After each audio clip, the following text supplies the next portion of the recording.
Paris, 10:47 p.m. A nearly empty metro train. The steady clatter of the rails rocks the few passengers, but a heavy atmosphere lingers in the air. Sarah, 22, sits by the window, clutching her bag tightly. Her earphones play music she no longer really hears. She feels uneasy, as if a shadow were hanging over her before it even arrived. The doors open. A man steps in, tall, dark jacket, insistent stare, though the carriage has plenty of empty seats. He chooses the one directly in front of her. His faint smile already feels threatening. "Hey, beautiful. Going home alone," he murmurs. Sarah pulls out one earbud, trying to stay polite, though her discomfort is obvious. "Excuse me, I'd rather be left alone." The man tilts his head, eyes gleaming with unhealthy insistence. "Come on, a little smile doesn't cost anything." He leans closer, reaching out to brush her arm. Sarah flinches, jerking her arm away and pressing herself against the window. "Stop, leave me alone." Two passengers glance over, but stay frozen. They avert their eyes, as if ignoring it could erase reality. The man grows bolder. His voice thickens, almost menacing. "What? Are you scared of me? I just want to talk." The silence grows heavy. Sarah scans the carriage desperately. Nobody reacts. Only one person watches, a young man, 2 rows away. Malik, 25, law student of foreign background. He knows exactly what's happening. He's seen it too many times. But he hesitates, because stepping in also means becoming a target. Suddenly, the man grabs Sarah's wrist tighter this time. She struggles. "Let me go," she cries, her voice trembling. That's when everything shifts. Malik rises with decisive energy. His voice cuts through the carriage. "That's enough. Leave her alone." A chilling silence follows. All eyes turn. The aggressor releases Sarah and stands to face Malik, his smirk twisting into a sneer of contempt. "And who the hell are you?" "Nobody called you foreigner." The word lands hard, poisonous. Sarah looks at Malik, surprised by his composure.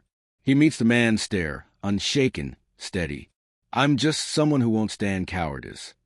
The aggressor scoffs, towering over him, trying to impose his size and anger. "You think you're playing hero? Go back to your country instead of showing off." Nobody speaks. Some still avert their eyes. Others quietly raise their phones, ready to film but not to act. Sarah, trembling, edges closer to Malik and whispers a barely audible thank you. Malik doesn't look at her. His eyes stay locked on the man. "Are you done? Because this train belongs to everyone, not just you." An elderly man at the back rises, his voice shaking but firm. "The young man is right. That's enough, sir." A woman holds up her phone. "I've filmed everything. One more move and you'll answer to the police." Bit by bit, the passengers awaken from their silence. Gazes harden, voices rise. The aggressor falters, unsettled by this sudden surge of collective resistance. He mutters curses, then storms off at the next stop when the doors open. The carriage falls silent again. Sarah sinks into her seat, hands still trembling.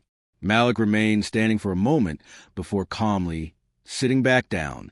His composure contrasts with the unease that still vibrates among the passengers. Sarah turns toward him, face shaken but deeply moved. "You saved me. Thank you."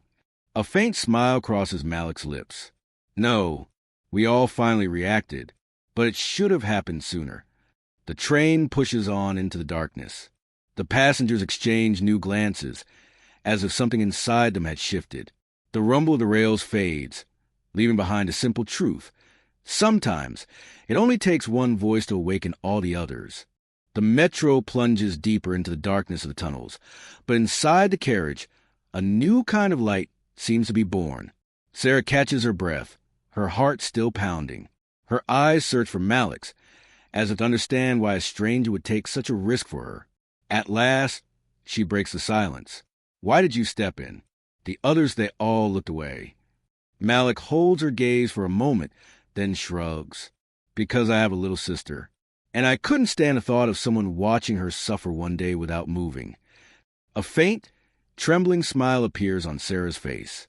Her hands still shake, but her eyes fill with genuine gratitude. A few seats away, the old man who had spoken earlier approaches. I owe you an apology, young lady. I took too long to react. But it was this young man who woke us up. Sarah bows her head slightly. Thank you, really. If you hadn't spoken, he would have kept going. The old man turns to Malik. They say young people only think about themselves. Tonight, you prove the opposite. Silence falls again, but this time it no longer feels heavy. It carries a quiet respect, a fragile bond born from shared fear. The train stops once more. New passengers climb aboard, completely unaware of what just happened. Life goes on indifferent, but for those who were there, something has changed. Sarah glances at Malik discreetly. She recalls a word that cracked like a whip in the air. Foreigner. A word meant to crush him, to reduce him to nothing. Yet he was the one who stood up while everyone else stayed silent. She murmurs, almost to herself, "You're not a foreigner. Not tonight." Malik turns his head, surprised, then lets a faint smile slip. It's not the first time I've heard that, but rarely in that way. Their eyes meet. A suspended instant, fragile yet real. In that silent exchange, there's more than gratitude. There's an invisible promise of a world that could be different, if only more people found that courage. A couple of passengers step forward. The woman still holds her phone. "I recorded everything he did. You should press charges, miss. We can send you the video." Sarah hesitates. Her voice wavers. I don't know. I just want to go home." Malik speaks gently. "You have the right not to let it slide. Guys like that don't stop unless they're forced to." The old man nods firmly. "Listen to him. This young man is right." Sarah breathes deeply. For the first time since it all began, her gaze is no longer only frightened. There is something new there, a fragile but real determination. "All right, send me the video. I don't want other girls to go through this." A respectful silence follows her words. Then the metro slows again, the mechanical voice announcing the next station. Sarah clutches her bag, preparing to get off. But before the doors open, she turns to Malik. "Are you getting off here?" He shakes his head. "No, I still have a few stops." She hesitates, then timidly extends her hand. Then, "Thank you. Truly, you may be a stranger to me, but tonight you were the only anchor I had." Malik takes her hand, wordless. His eyes say more than any phrase could. The doors open. Sarah steps out, vanishing into the station crowd. But her steps are different now, less shaky, more certain. She knows she's just crossed paths with someone she will never forget. Inside the carriage, Malik sits down again. The old man settles beside him. "You know, young man, you reminded me of something tonight. In my youth, I saw people close their eyes to injustice. I swore I'd never do the same, and yet tonight I almost did. You woke me up." Malik stays silent for a moment, then replies calmly, "Sometimes we think we're the only ones who see, but it only takes one first step for the others to follow." The old man nods, his eyes moist, filled with memories and regrets. The train moves on. But inside this carriage, a truth still resonates, louder than the rumble of the rails. Injustice thrives in silence, but retreats the moment a single voice dares arise.